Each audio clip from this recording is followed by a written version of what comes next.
Oh, that one.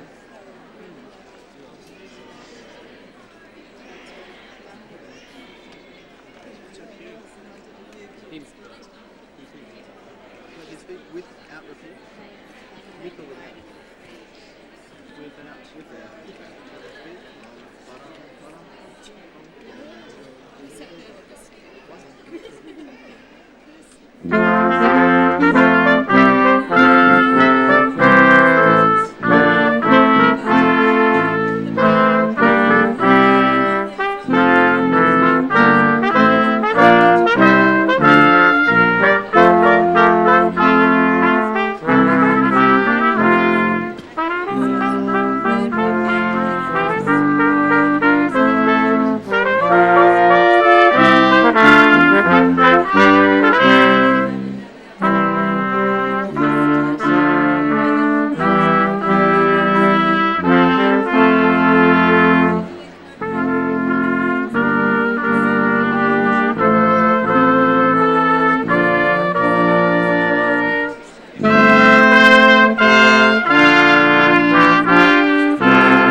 And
over here.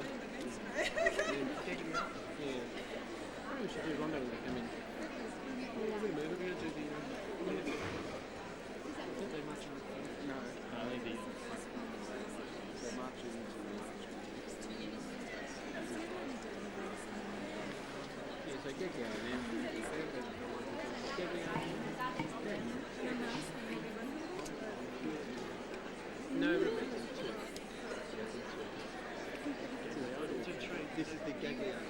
Yeah, no repeat. No repeat. In 3. But it's in 1, 2.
Ladies and gentlemen, welcome to the graduation ceremony for the graduates of the Faculty of Business and Hotel Management, the Faculty of Education and the Arts, and the Faculty of Engineering and Applied Science.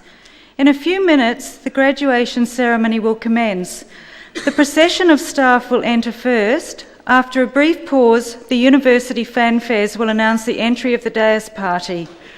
I will signal to you by this action that you are to rise and remain standing until both the staff procession and the dais party are seated. Please do not stand until I ask you to.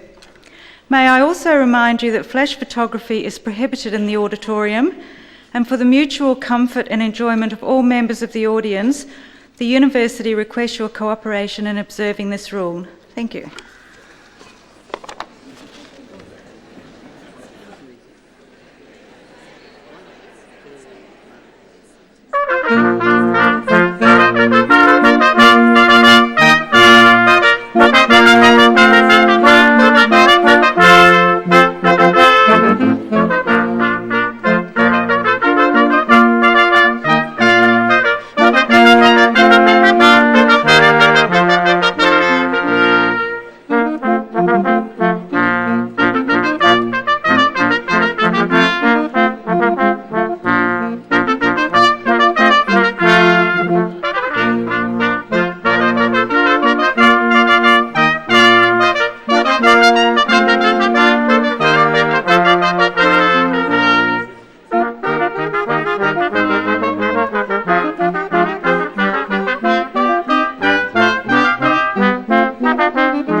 Vice-Chancellor, Professor Webb, Pro-Vice-Chancellor and Director, Gold Coast Campus, Professor Irving, Special Guest, Professor Tony Blake, Mayor of the Logan City Council, Rod Goldidge, Councillors of the Gold Coast, Alan Rickard and Peter Panitz, distinguished guests, graduates, ladies and gentlemen.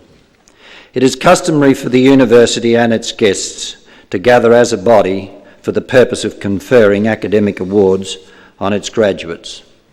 On behalf of the Chancellor of Griffith University, Mr. Justice McCrossan, it gives me great pleasure to welcome you all to this afternoon's graduation ceremony. The conferral of an academic degree marks the culmination of years of study and unremitting dedication on the part of each graduate. It is one of the truly memorable events in a student's life and is therefore a time for happiness and celebration. On behalf of the university, I extend a special welcome to our graduates who are here with their families and friends, and I congratulate them all on their success.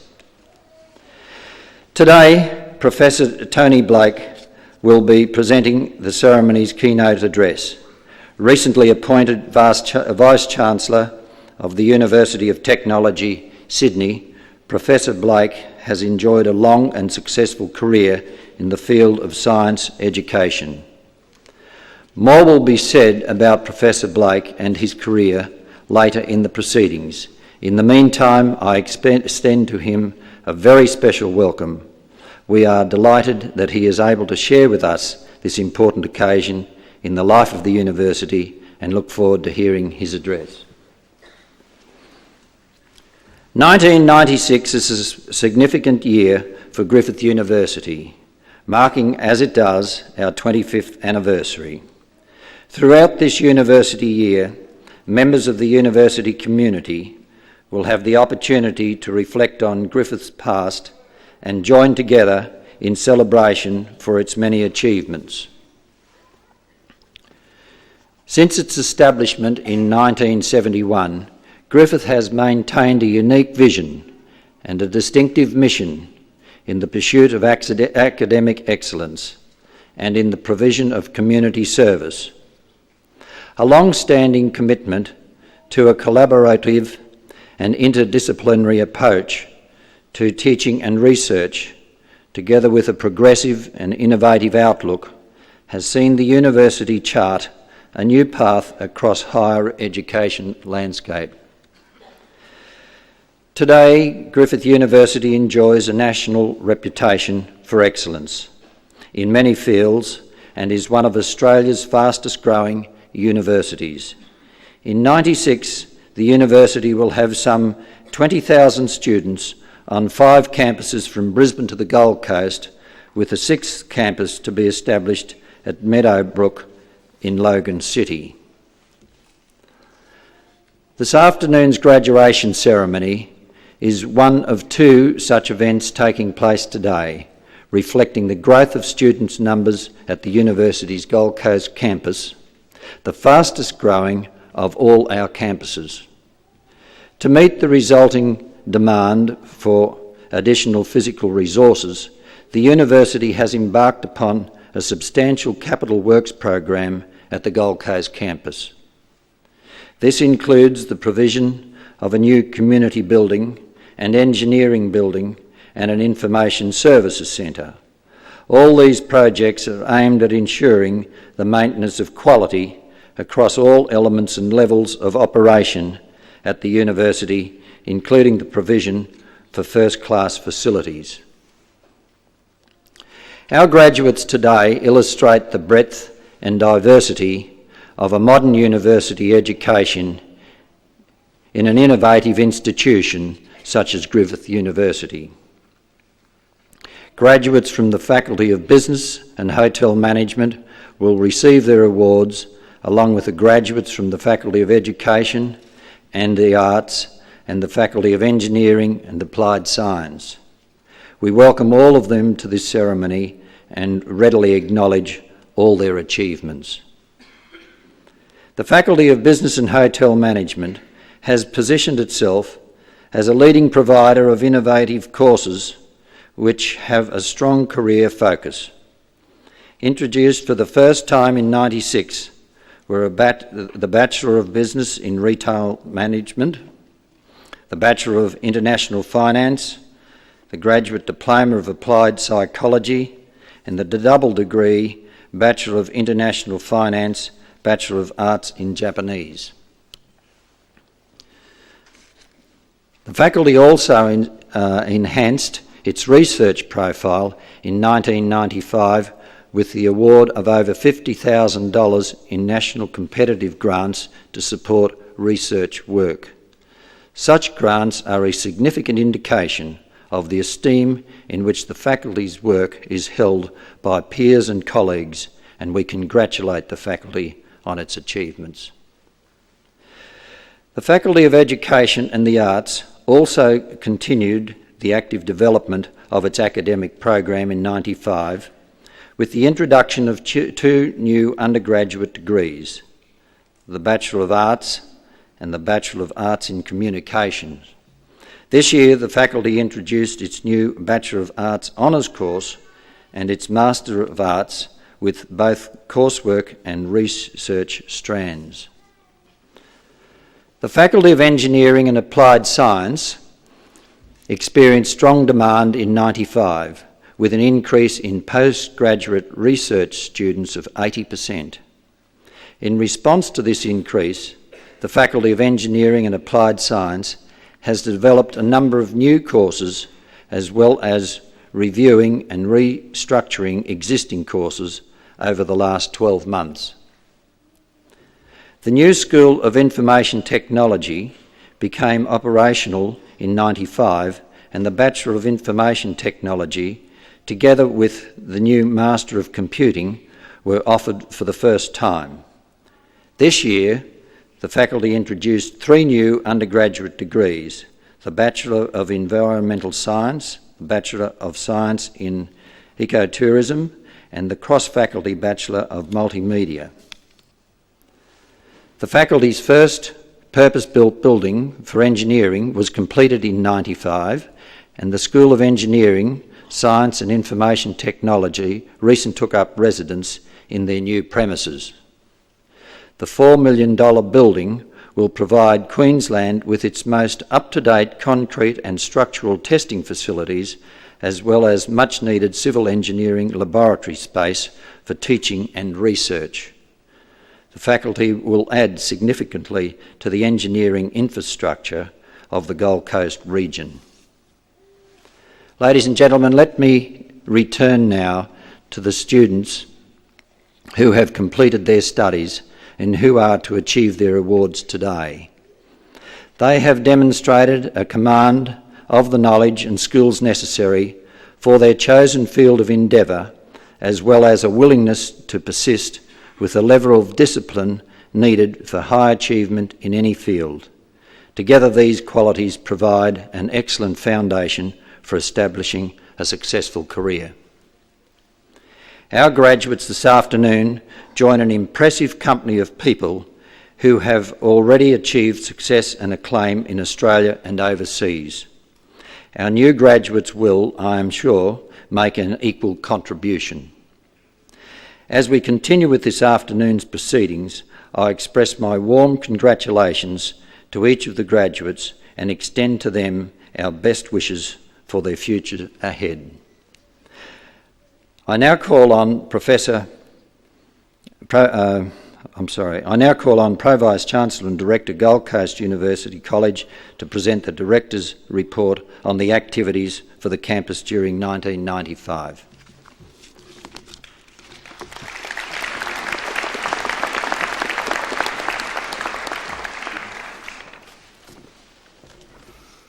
Acting Deputy Chancellor, Vice-Chancellor, distinguished guests, graduands and their family and friends. I'm delighted to have this opportunity to welcome you to the 1996 graduation ceremony and to report on the academic activities for the Gold Coast campus in the last 12 months. This year, the Gold Coast campus had its highest intake of students, enrolling over 2,000 Australian students and in excess of 250 international students. There are now over 4,900 students enrolled on our campus, which represents a doubling of the student load since the beginning of 1992. As a result of this increase in student load, we've been able to offer an exciting new range of academic programs to our current and prospective students, with new courses introduced in 1996, including a Bachelor of Multimedia, a Bachelor of Design Studies hosted by the Queensland College of Art, a Bachelor of Information Technology combined with a Bachelor of Exercise Science, a Bachelor of Business and International Finance, a Bachelor of Business and Retail Management, and double degrees in International Finance and Japanese, Business and Psychology, Law and Japanese, and also a Bachelor of Science in Ecotourism and a Bachelor of Environmental Science. Although there has been a national decline in student applications to Australian universities in 1996, this was not reflected in applications to Griffith University. The quality of students enrolling in courses at our Gold Coast campus has remained high, with several courses having the highest entry scores of any university in Queensland. There is, however, major concern about recent proposals to reduce federal expenditure, which could restrict access to tertiary education in South East Queensland. The university has demonstrated that South East Queensland, and in particular the city of the Gold Coast, is the most educationally disadvantaged major metropolitan area in Australia with respect to access to tertiary education. We urge all members and citizens of the Gold Coast to lobby their local parliamentary representatives to ensure that the Gold Coast residents are not selectively disadvantaged in their access to tertiary education. As the Acting Deputy Chancellor has already indicated, 1995 and 1996 has seen a massive expansion of building programs on our Gold Coast campus. This represents a commitment by Griffith University for new buildings totalling over $40 million in the next 2 years. We're proud of our new Link building, which is providing state-of-the-art facilities in hotel management, particularly through the training restaurant. Our engineering building, which will be opened by the Premier on June 5, is again something that the Gold Coast and the university is rightly proud of in terms of leading civil and construction engineering in this state and country. In addition, a $15 million library building, which includes university administration and information technology, is well advanced, and a visual arts building, a drama theatre, a new lecture theatre complex will all be constructed in time for the commencement of the 1997 academic year. In addition, there will be major renovations to existing buildings, including air conditioning of all buildings on the Gold Coast campus, and plans are well prepared for the development of a new academic building to be co-located with the engineering and the education buildings due for completion during 1997. The Griffith University Medical Centre at Southport was launched by the Vice-Chancellor on April the 12th this year. This centre will be the most advanced private university medical centre and research facility in Queensland. Satellite medical centres are also planned to be established throughout the Gold Coast region, which will enhance the university's commitment to medical research. The Griffith University Medical Centre at Southport will be a centre of teaching excellence for university students, general practitioners, medical specialists, dentists, nurses and allied health professionals. Of great significance to the students of the Gold Coast campus are plans by the Student Guild for the development of new sporting facilities. We've been reassured by the new Queensland Government that it is very supportive of granting additional land to allow the campus to develop to its full potential in the years to come. 1995 has also been a milestone in many other ways on our Gold Coast campus. We have attracted outstanding academic staff, nationally and internationally, who wish to teach here and prosecute quality research at our Gold Coast campus. The combination of high-quality staff and high-quality students is resulting in a very exciting and dynamic university environment. Within this context, I would like to pay particular tribute to, firstly, Professor Richard Smith, who has been recently reappointed as the Dean of the Faculty of Education and the Arts. Richard has an international standing in terms of education. He's also been recently a ministerial appointment to the Queensland Curriculum Council, and is playing a major role in the future development of education in the state. Professor Ralph Buckley has just recently been appointed as the Dean of the Faculty of Engineering and Applied Science. Professor Buckley is the Director of our International Centre for Ecotourism Research, somewhat known in some circles to be Darwinian in terms of his multiple voyages around the world with respect to ecotourism, but as you've already heard in my address tonight, we place great emphasis on the development of ecotourism and environmental sciences in this region where we have such a fragile system which needs to be catered for the needs of tourism as well as preserving all of the quality of lifestyle that we have here.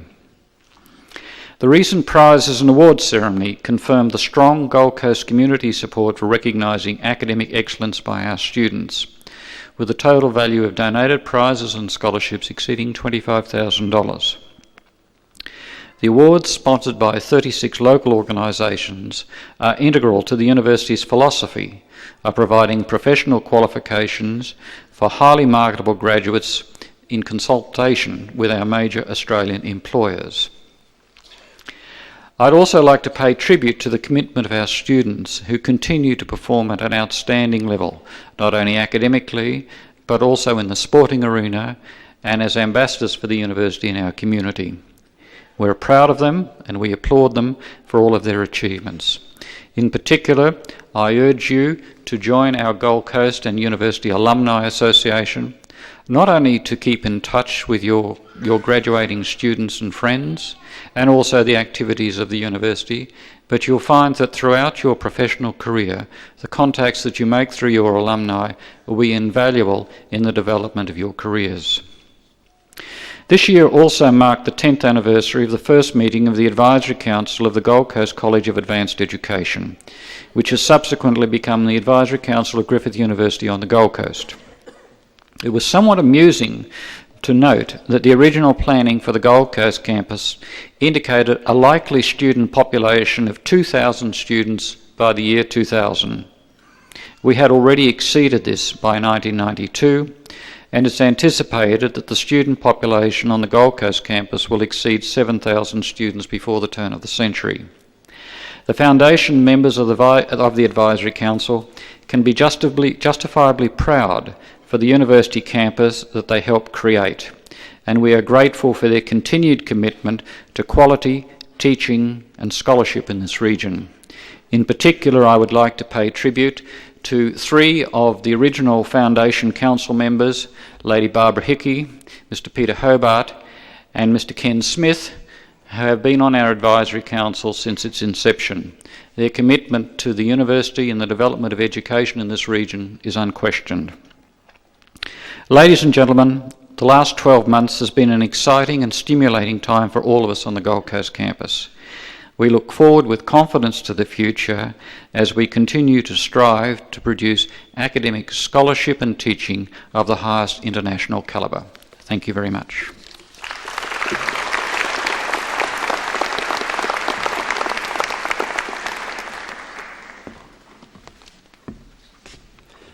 I now call on the Deans to present the graduates from their respective faculties who are to receive their awards at this ceremony.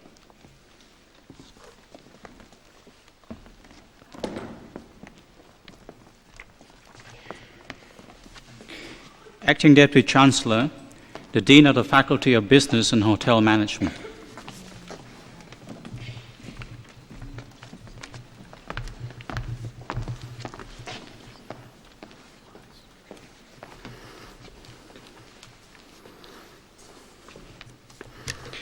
Acting Deputy Chancellor, I present graduates who have been granted the Bachelor of Hotel Management. Brett Amos.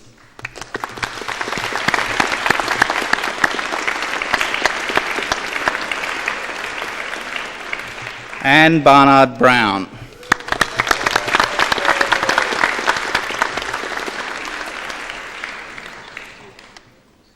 Helen Bartlett.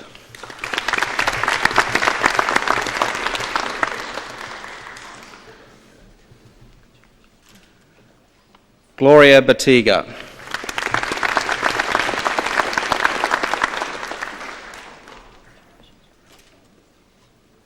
Leanne Bayer.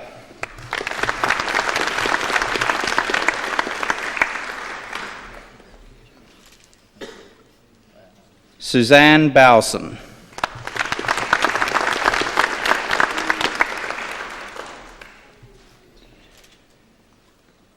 Peter Brown.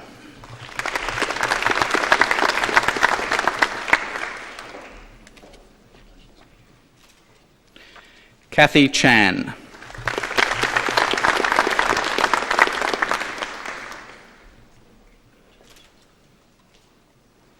Gregory Chandler.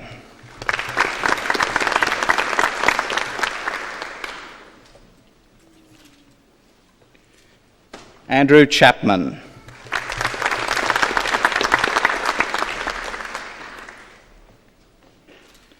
Michelle Dominic.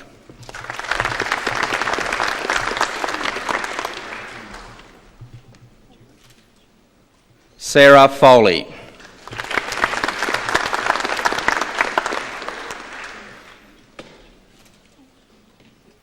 Elizabeth Fredline.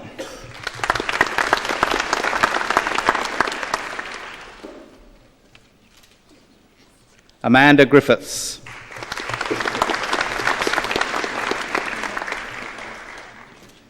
Stephen Hams.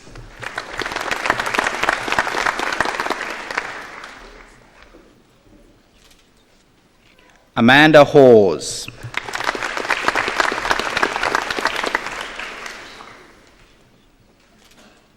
Michelle Hughes.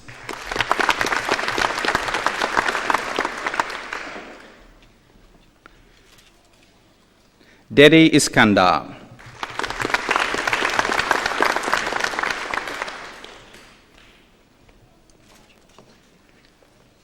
Ainsley Jeffrey.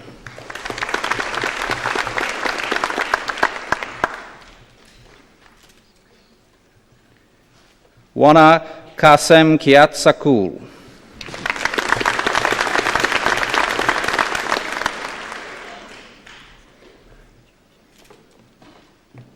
Robert Kelly.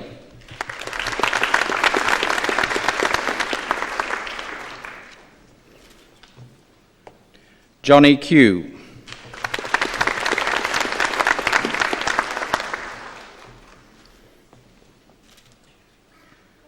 Michelle Kleinig.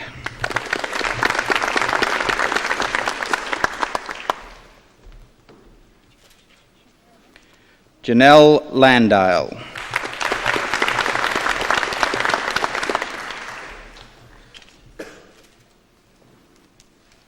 Jason Lee.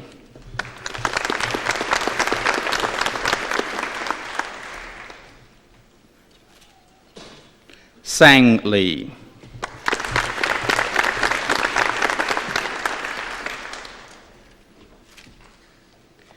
Fang Lin Liu.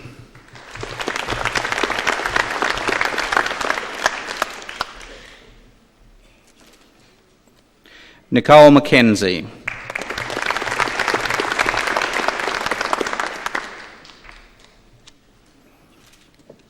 Stephen Matthey.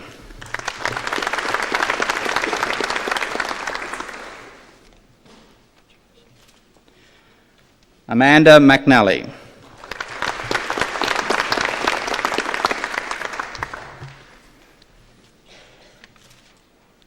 Doris Monet.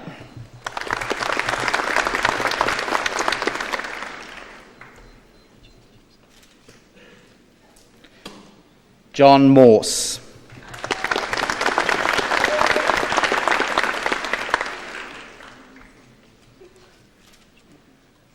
Andrea Moyle.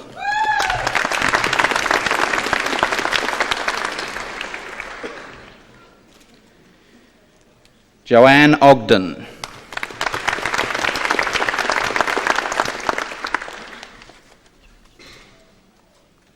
Peggy O'Neill.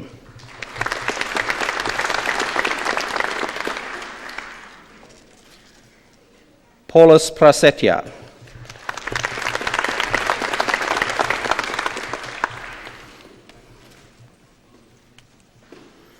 Peter Prasetya.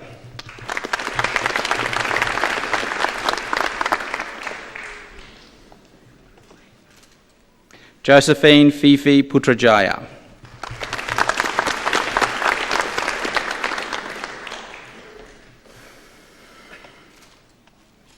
Fiona Rabnott.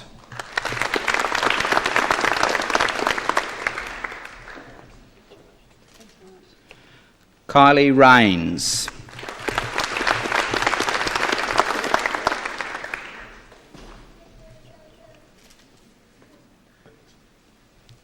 Robert Schruff.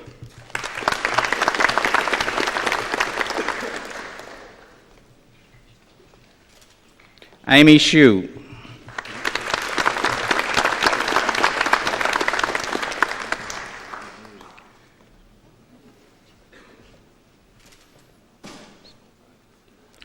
Kylie Summerhays.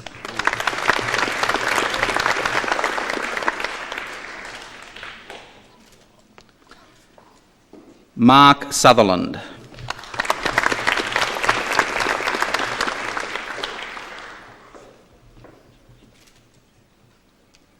Christine Chai.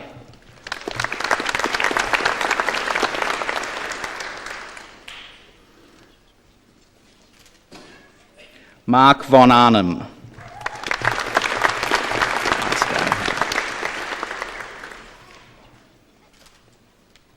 Sky Viveris.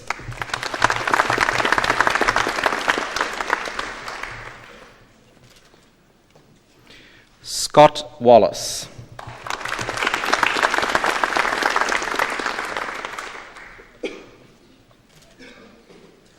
Shane Wilkie.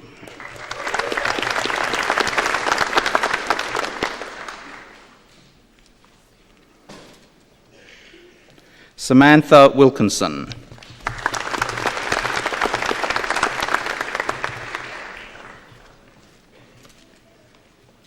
And Anna Wright.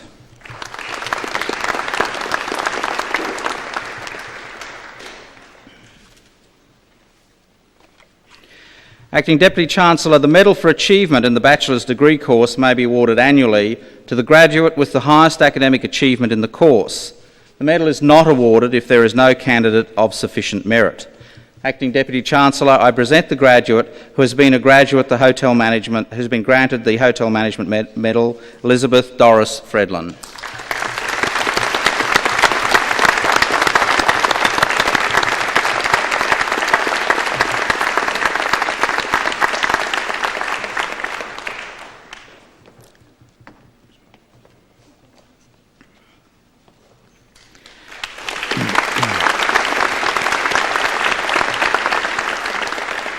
Acting Deputy Chancellor, I present graduates who have been granted the Master of Hospitality Management.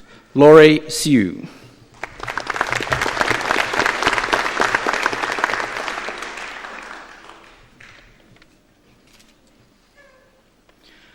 Jocelyn Martin.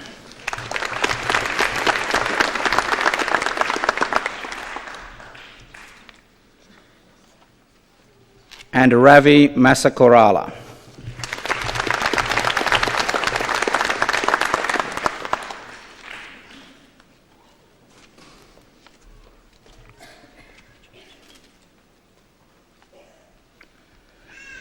Acting Deputy Chancellor, I present a graduate who has been granted the Master of Tourism Management, Tony Clark.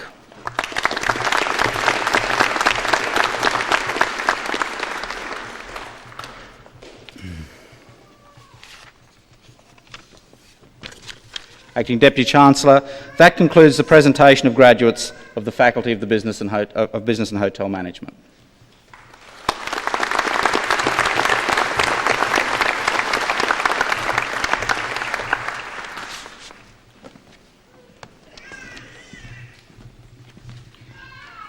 Acting Deputy Chancellor, the Dean of the Faculty of Education and the Arts.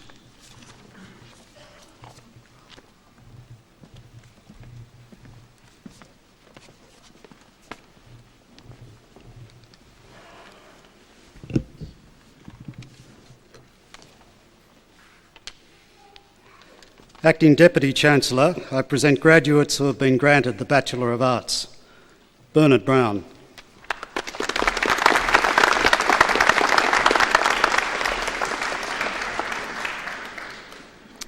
Anthony Cocroft.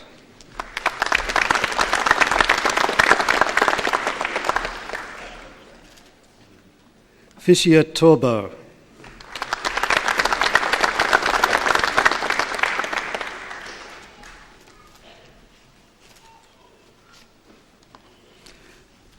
Acting Deputy Chancellor, I present graduates who have been granted the Bachelor of Arts in Creative Art. Bridget Alagogianis.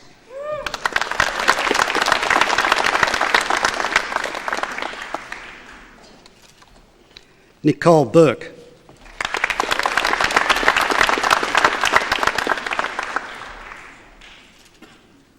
Nicola Boyd.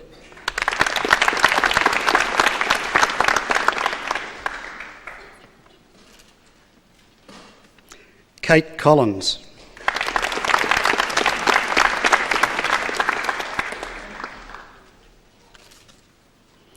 Belinda Fitzackerley.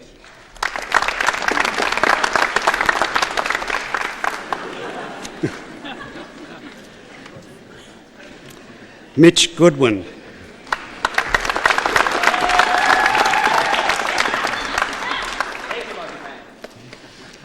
Kathy Gubler.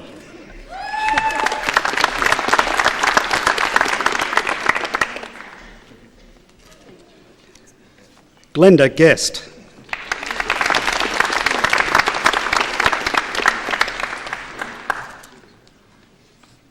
Melita Higginson.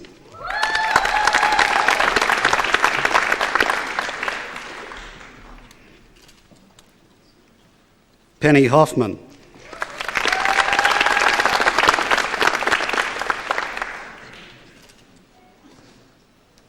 Catherine Howard.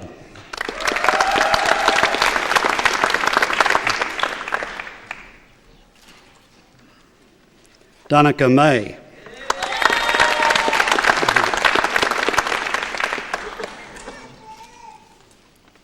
Megan McDermott.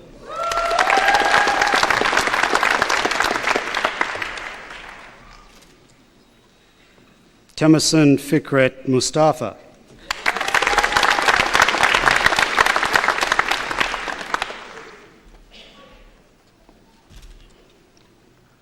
Joshua Nicholas.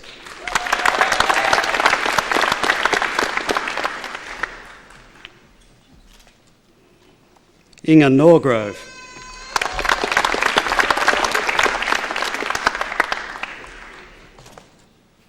Sean O'Keefe.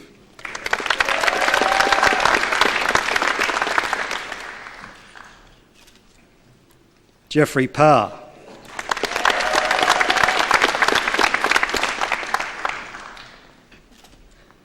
Priscilla Scott.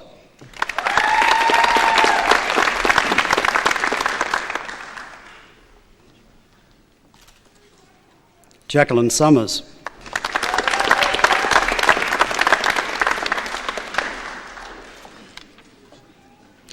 Acting Deputy Chancellor, I present graduates who have been granted the Bachelor of Arts in Japanese.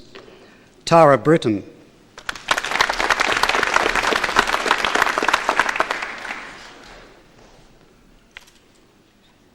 Amy Bullerwell.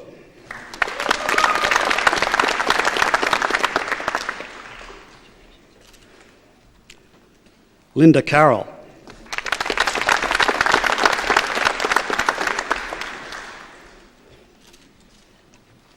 Marie Cosgrove.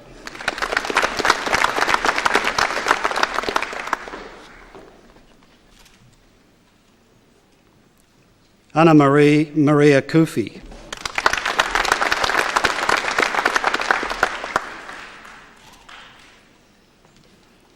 Catherine Fulks.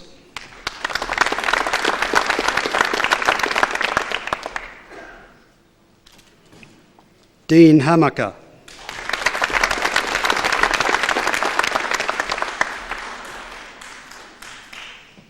Jeanette Henderson.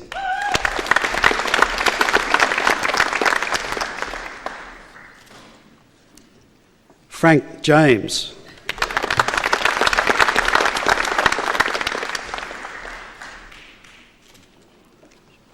John Young.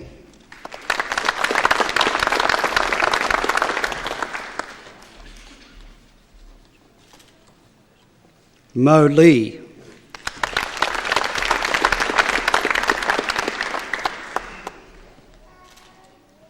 Kylie Marshall.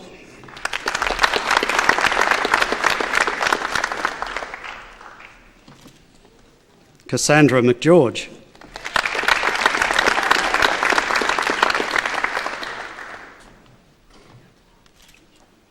Michelle Quinn.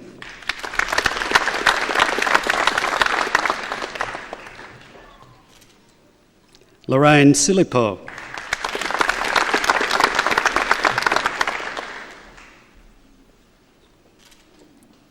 Louise Stothard.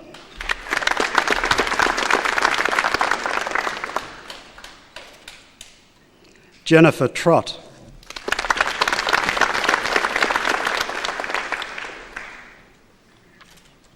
Stephen White.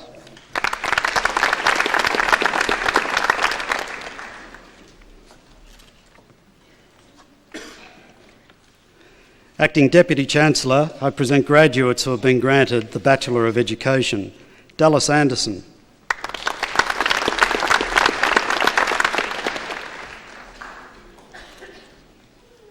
Leslie Anderson.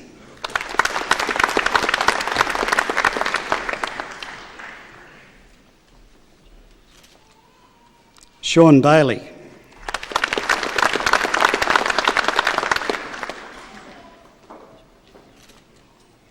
Wendy Beaumont.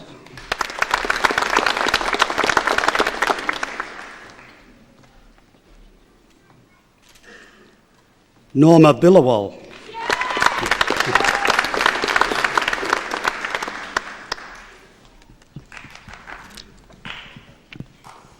Michelle Burke.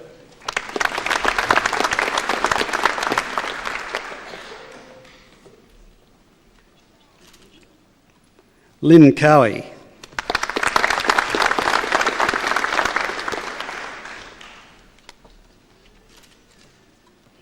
Michelle Domalov.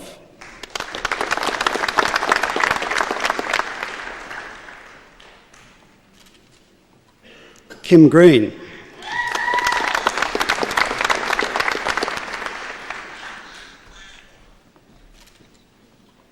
Sarah Hamilton.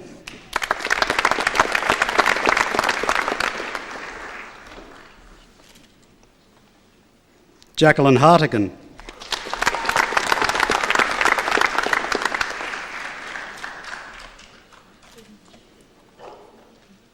Leonie Hughes.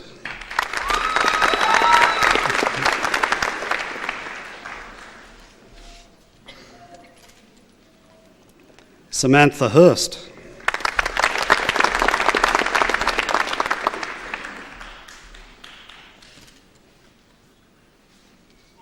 Sharon Johns.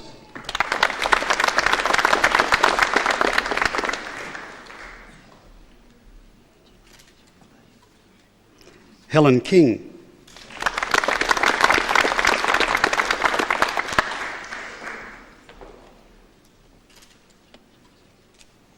Michelle King.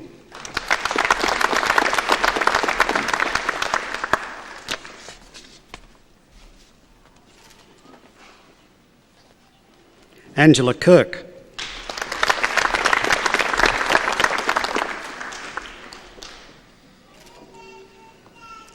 Deborah Langdown.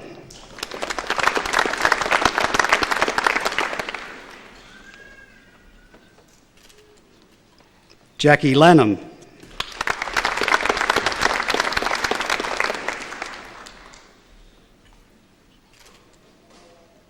Michelle Lindley.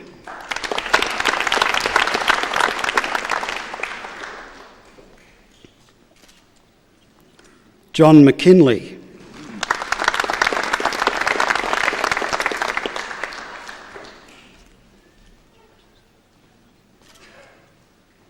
Selena Morris.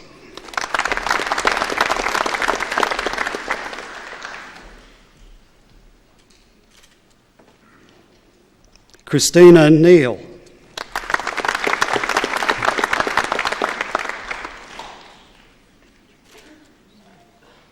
John O'Donoghue.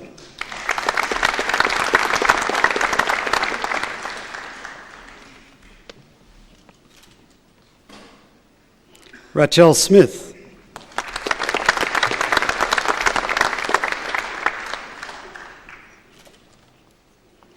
Prue Turnbull.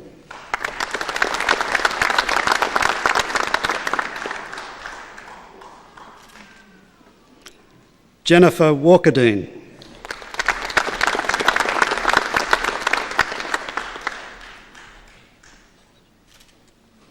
Helen Welsh.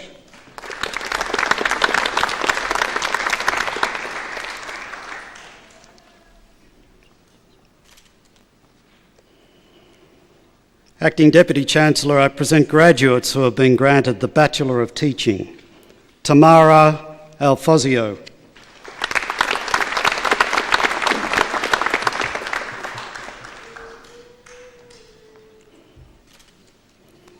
Brady Blatchford.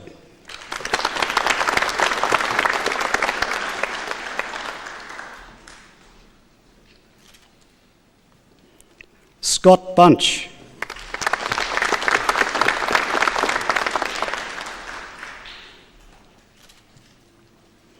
Cara Callum.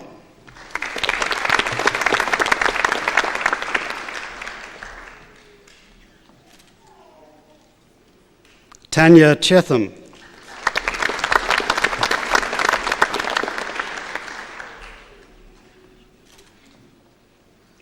Lynette Day.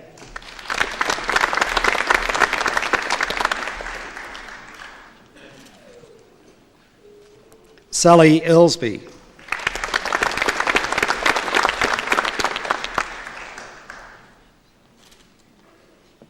Rebecca Galley.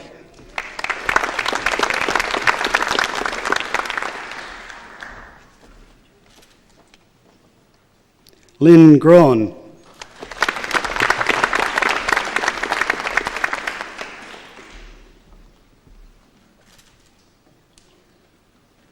Hinny Kara.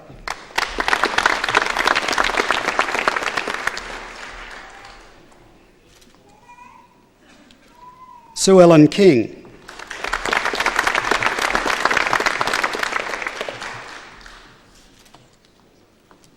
Karen MacDonald.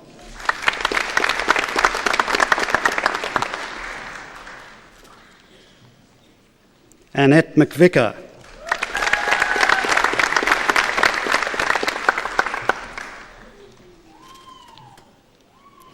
Andrea Misevsky.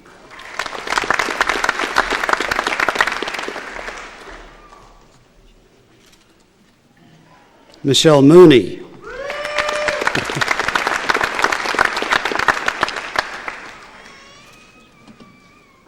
Rebecca Pascoe.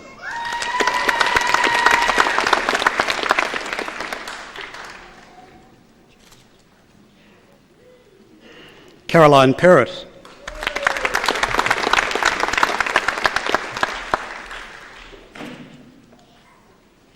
Timothy Reynolds.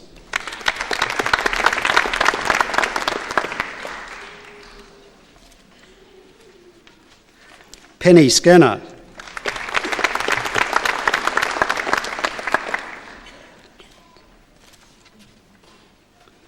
Fiona Sokolitz.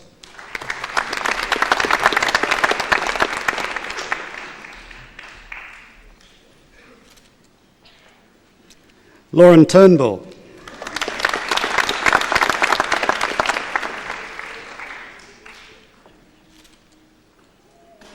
Eric Turner.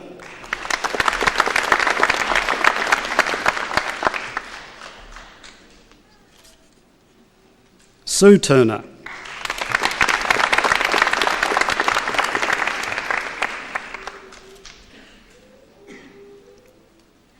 Fiona Zilke.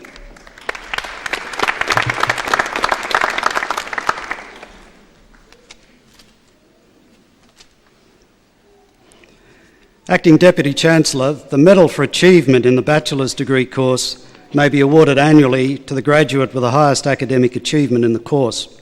The medal is not awarded if there is no candidate of sufficient merit. Acting Deputy Chancellor, I present the graduate who has been awarded the Creative Arts Medal, Glenda Guest.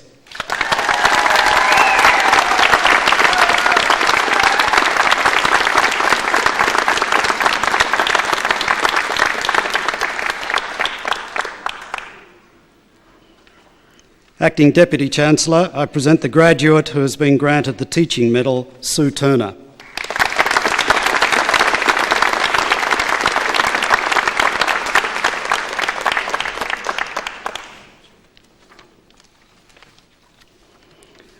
Acting Deputy Chancellor, I present a graduate who has been granted the Bachelor of Teaching with First Class Honours, Mark Sinclair.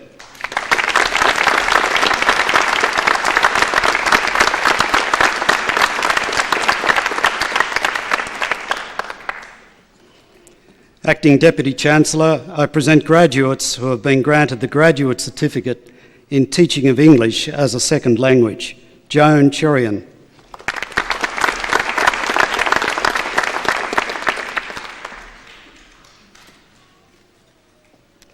Sue Samarovsky.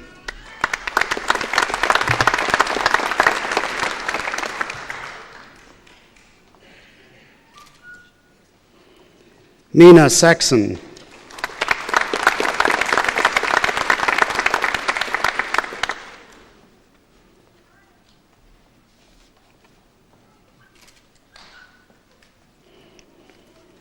Acting Deputy Chancellor, I present graduates who have been granted the Graduate Diploma of Education. Andrea Braunberger.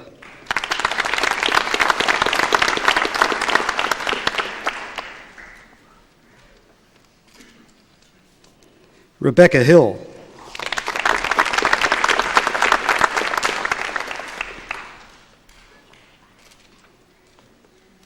Jane Lakey.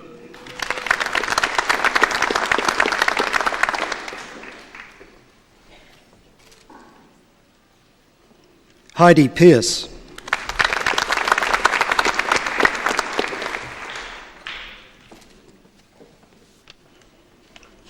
Acting Deputy Chancellor, I present a graduate who has been awarded the Graduate Diploma of Film and Television Music, Anton Koch.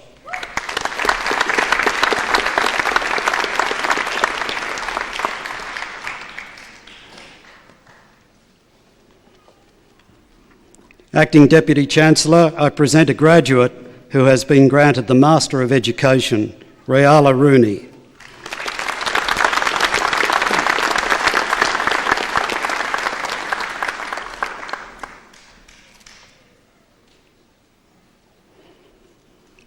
Acting Deputy Chancellor, I present graduates who have been granted the Master of Education Studies, David Adams-Jones.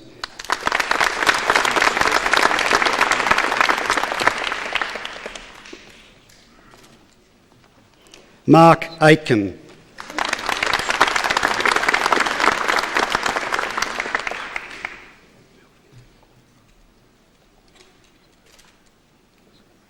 Joan Cherian.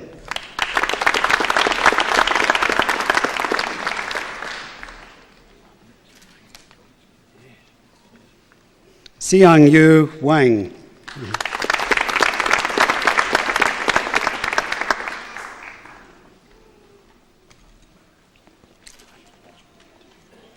Janet Markey.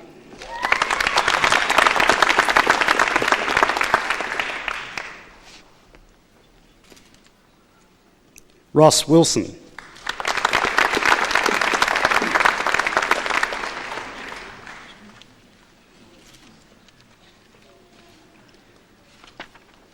Acting Deputy Chancellor, that concludes the presentation of graduates of the Faculty of Education and the Arts.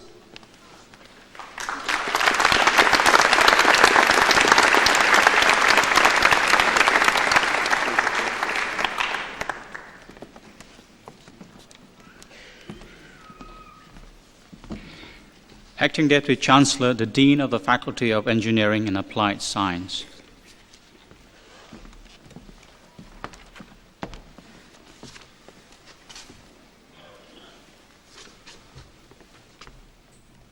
Acting Deputy Chancellor, I present graduates who have been granted the Bachelor of Science. Justin Anderson.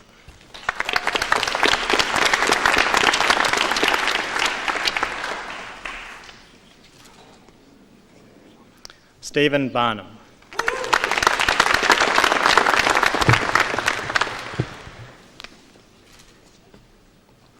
Jason Bingham.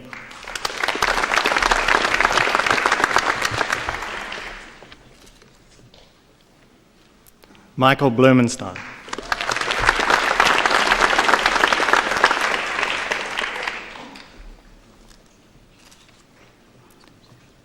Andre Brockelbank.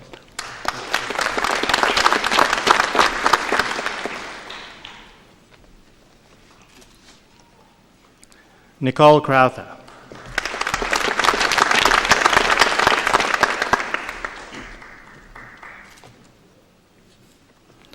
Andrew Donald.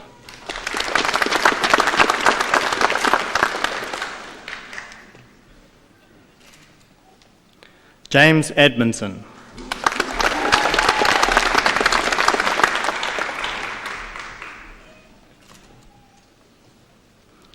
Brett Eslick.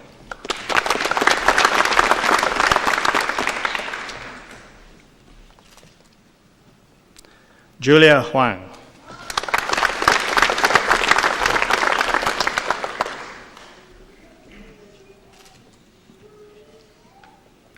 Tony Huang.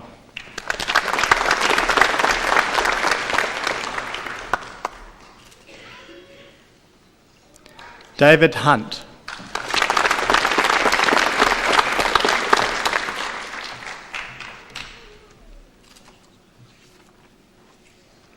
Rod Lee.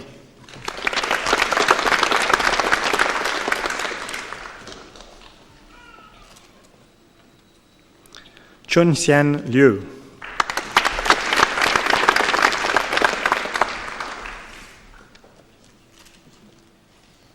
Melanie Plale.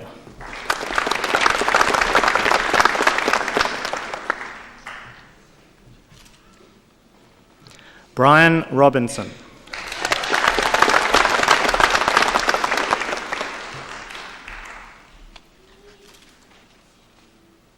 Nadia Skalicki.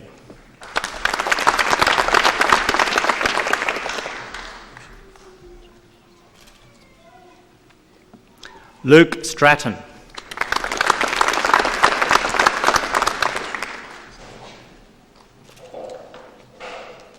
And Johnny Ice Wilhelmsen.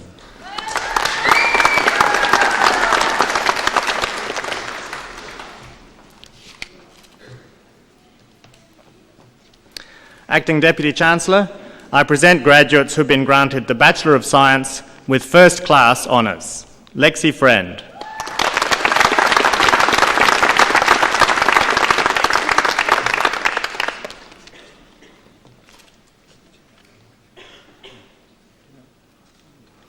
Ian Stewart.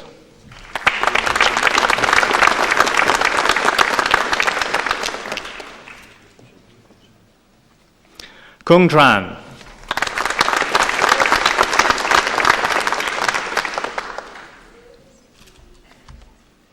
And Hedy van Hofvegen.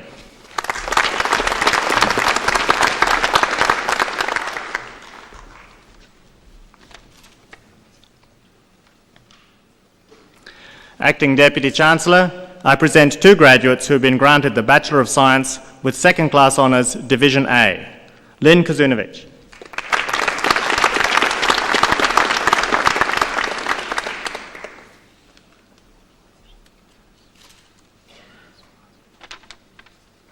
And Brian Zancola.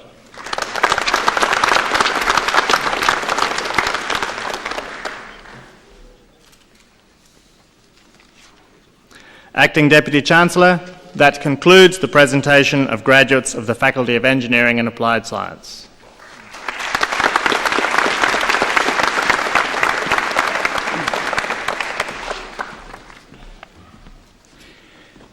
Acting Deputy Chancellor, the Acting Deputy Vice-Chancellor Research, Professor Max Standich, will now present a candidate for the award of the University Medal.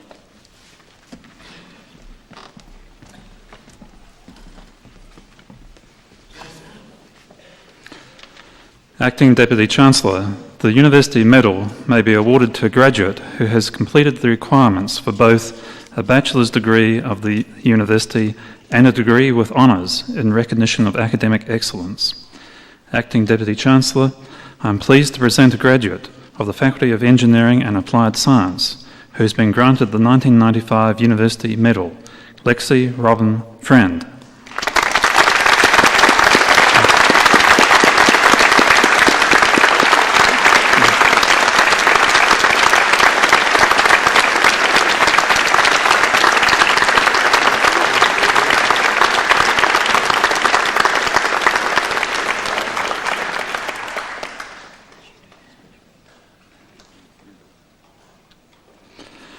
Acting Deputy Chancellor. That concludes the presentation of graduates.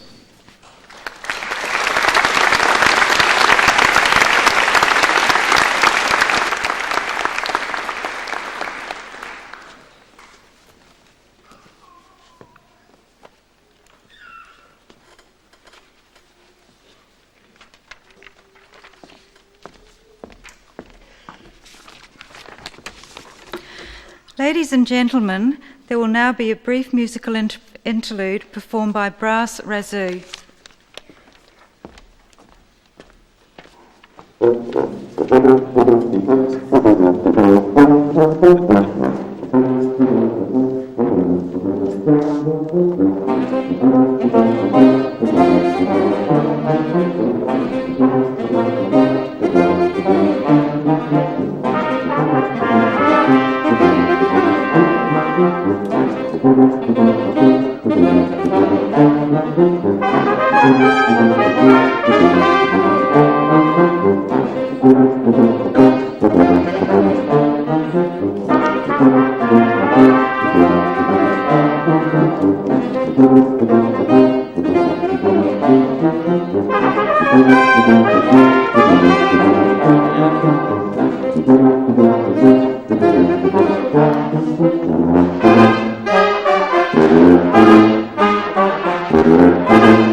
Ladies and gentlemen, after that little interlude, it now gives me pleasure to call on the Vice-Chancellor, Professor Webb, to introduce our guest speaker, Professor Blake.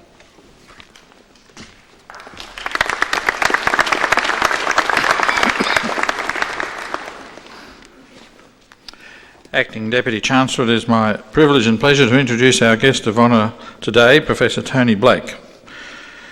Recently appointed as Vice-Chancellor of the University of Technology, Sydney. Professor Blake has had a distinguished academic career in the field of education and science education, and we're delighted that he's been able to accept our invitation to address us this afternoon, and we warmly welcome Professor Blake and his wife Marjorie to our gathering.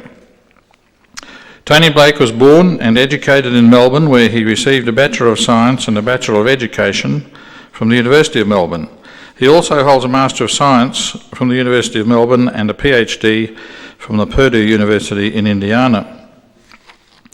Over the years, Professor Blake has held a number of distinguished academic positions, including Visiting Scholar at the University of Leeds, Dean of Education at the Riverina Murray Institute of Higher Education, Deputy Principal of the Sydney College of Advanced Education, and Principal of Ku-ring-gai College of Advanced Education.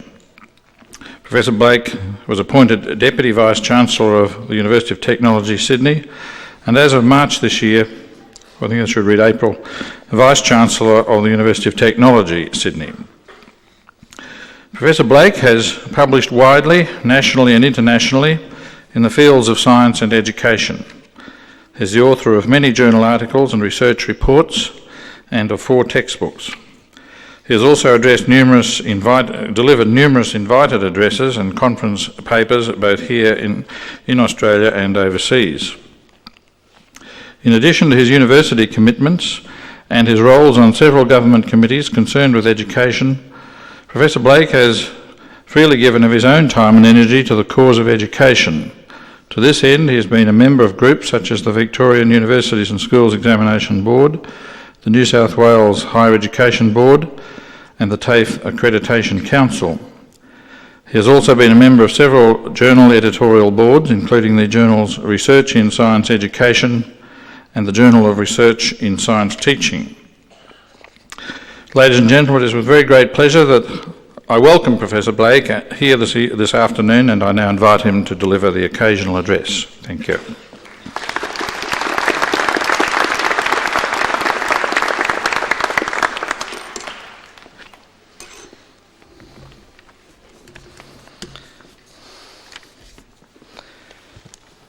Acting Deputy Chancellor, Vice-Chancellor, distinguished guests, graduates, ladies and gentlemen. Thank you very much indeed, Acting Deputy Chancellor and Vice-Chancellor, for the opportunity to join you on this occasion. Of course, it's very much the graduation season in Australia at the moment, all around the country, and certainly in my own city, people between about the ages of 21 and probably 81 are clambering into these sorts of medieval robes to receive documents attesting to their academic attainment, watched, as in this case, by admiring family and friends.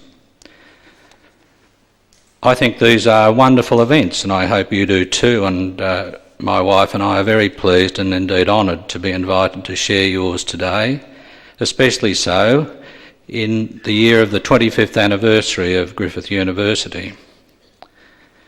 A graduation ceremony is very much a rites of passage. It dates from the ceremonies that the ancient universities evolved from their ecclesiastical origins. And of course even the regalia symbolises this historic link. It's important to recall that this ceremony marks your joining a body of scholars which spans both space, all around the globe, and time. As an occasional speaker, it is sobering to realise that when you ask people about their own graduation, the details they most easily forget are the names of the occasional speakers and what that person said. I have to confess that I find it hard to recall many of the speakers that I've listened to at many graduations over the years, however captivating they were at the moment. One that does come to mind, however, was a speaker at a ceremony that was held some years back in the Sydney Opera House. After being introduced, as I just was, the speaker came to the lectern, as I have done, and immediately burst into song. After singing several bars, he stopped and explained to the rather bewildered gathering that he'd always dreamed of singing in the Sydney Opera House and saw his presence there as his only opportunity. So he took it. I give you a solemn promise that I'm not going to sing to you today, and you'll never know how lucky you are. I do, however, have some fairly sober thoughts that I want to put to you as succinctly as I can.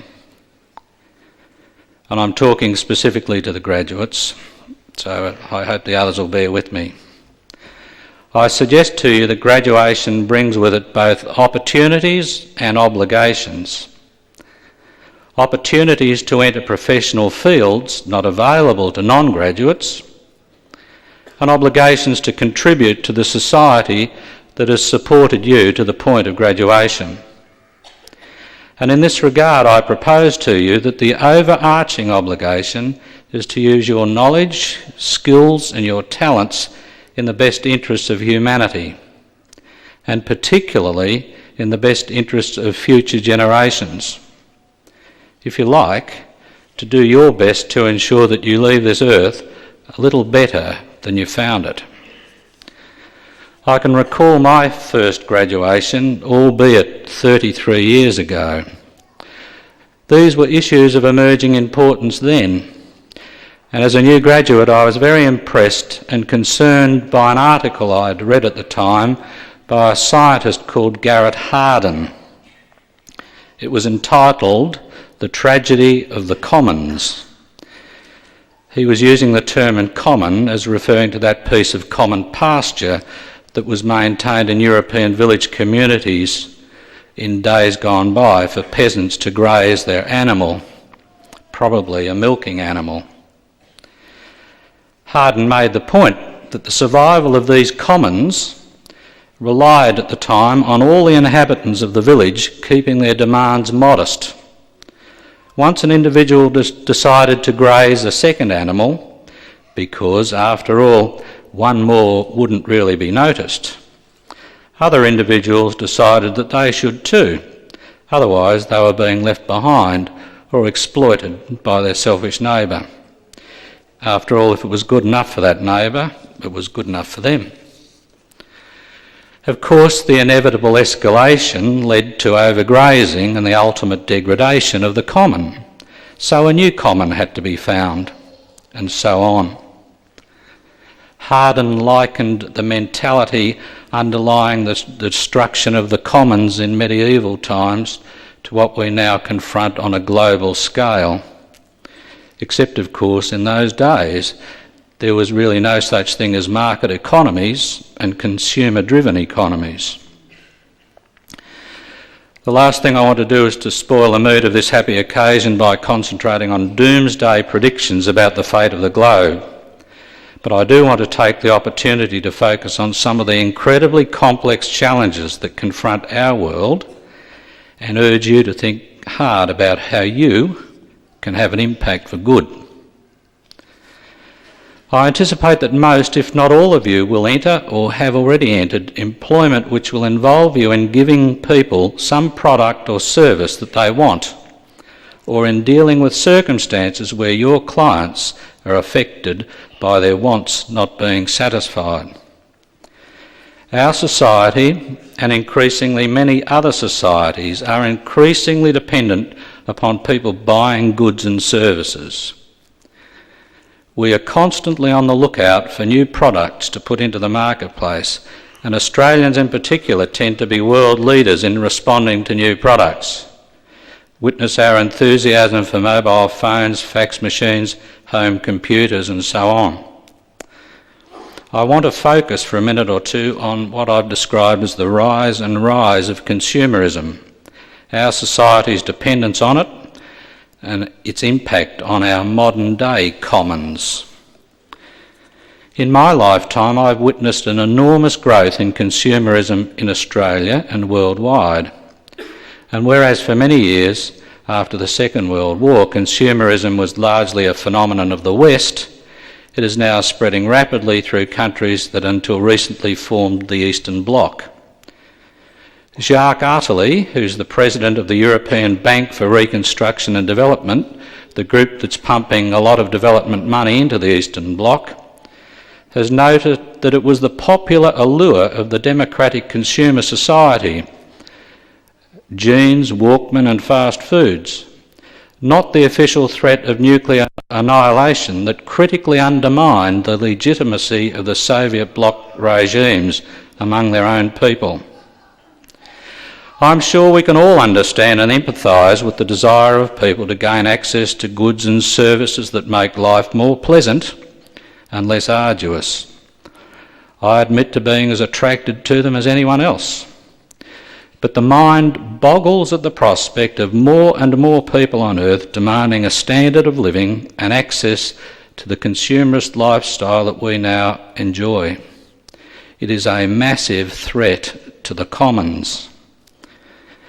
By the year 2025, which is less than 30 years away, it is estimated that there will be an increase of 360 million people in China, another 600 million in India, and 100 million more in each of Nigeria, Bangladesh and Pakistan. That's a total of 1.2 billion in those 5 countries alone, which is about 60 Australias. By 2050, which is only 55 years ago, which is roughly my lifetime, about 8 billion people will populate the earth, and the number of people of working age will have tripled between now and then. Moreover, it's estimated that more than half of that population will be urban, living in enormous cities compared with about a third of the population today. And one has to ask, what on earth will those people be doing? These rapidly growing populations will demand growing economies to support these numbers. But what will support such economies? What are the natural resources? According to some sources, world consumption of coal and oil will have doubled between 1990 and 2000. Imagine the rate between 2000 and 2050. Right now, the waste products of our urbanised consumer societies are piling up. Again, according to Artely, we will soon produce enough garbage annually to bury every urban area between a refuse layer 100 metres deep. Imagine the problems in the congested urban conglomerates of 2050. And that, of course, says nothing of the gaseous emissions that are producing acid rains and allegedly greenhouse effects. It seems to me that somehow or other we have to wind back our desires, our urge to have the best and the latest. We can't expect other peoples of the world to exercise restraint unless we do likewise.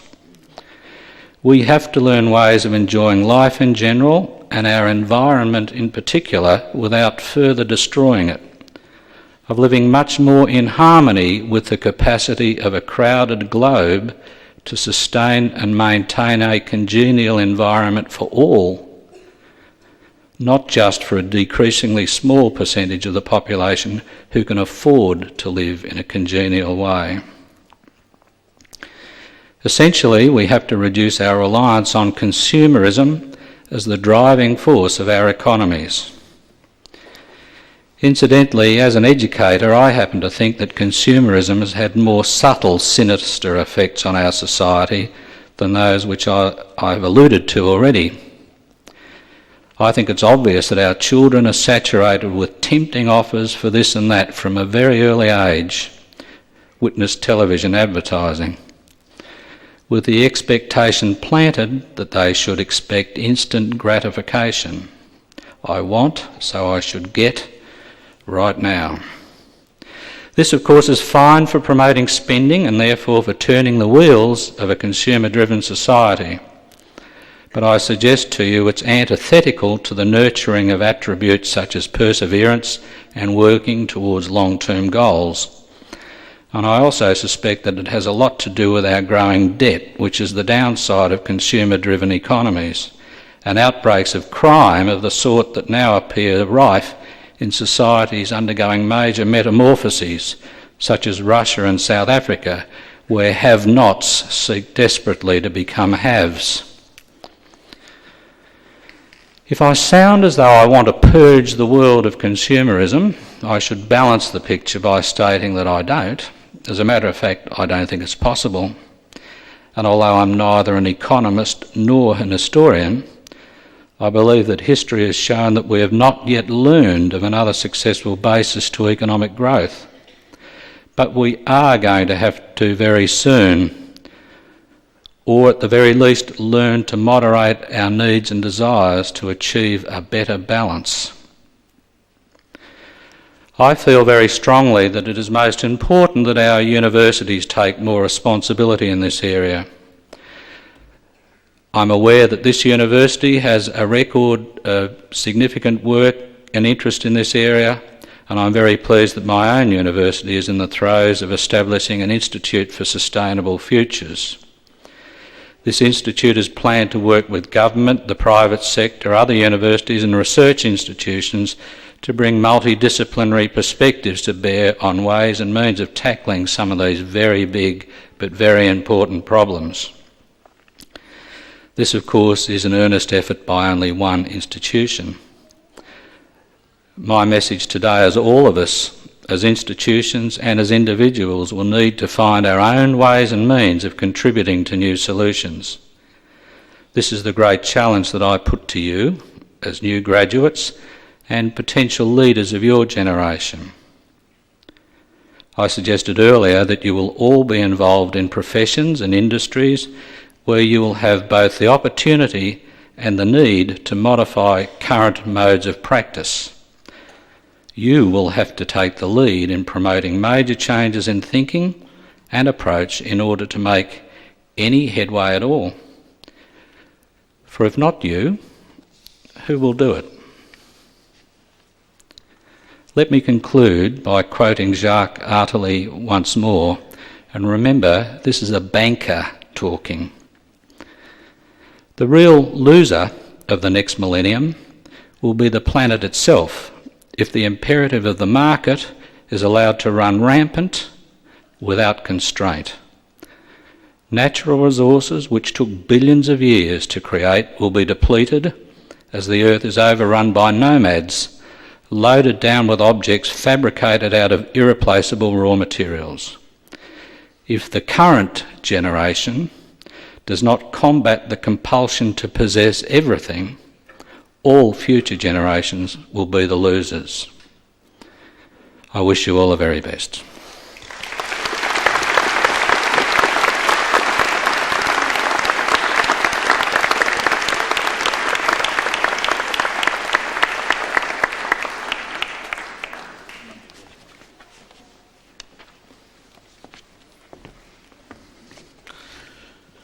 Acting Deputy Chancellor, on behalf of all of us gathered here this afternoon, it's my pleasure and privilege to thank Professor Blake for his address to us this afternoon. He's begun by promising not to sing, but he has given us a lot to think about and chew on as we go away from this ceremony. Through his reference to the phenomenon of the commons and the common field and the lessons that the human race has had to learn from that episode of desecrating common assets, he's gone on to our own age and our own prospect in terms of the global village and the global common within the global village.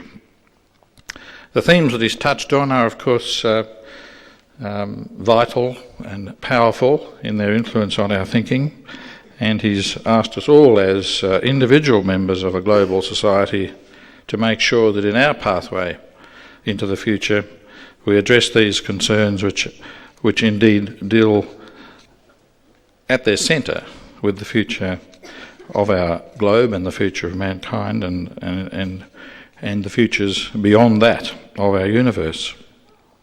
Because we can all speculate, I'm sure, about interstellar solutions to these problems, but Professor Blake didn't touch on that. Well, ladies and gentlemen, join with me again in thanking Professor Blake for his address. Thank you very much, Professor Blake.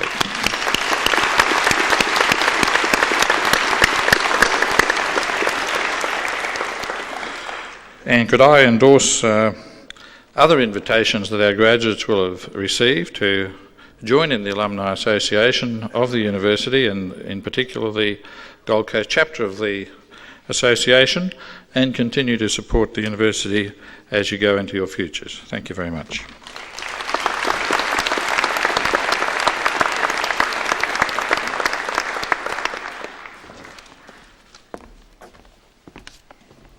Ladies and gentlemen, the ceremony is now concluded. When the fanfares begin, please rise and remain standing as the Deus Party, the staff procession and the graduates retire.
Thank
you.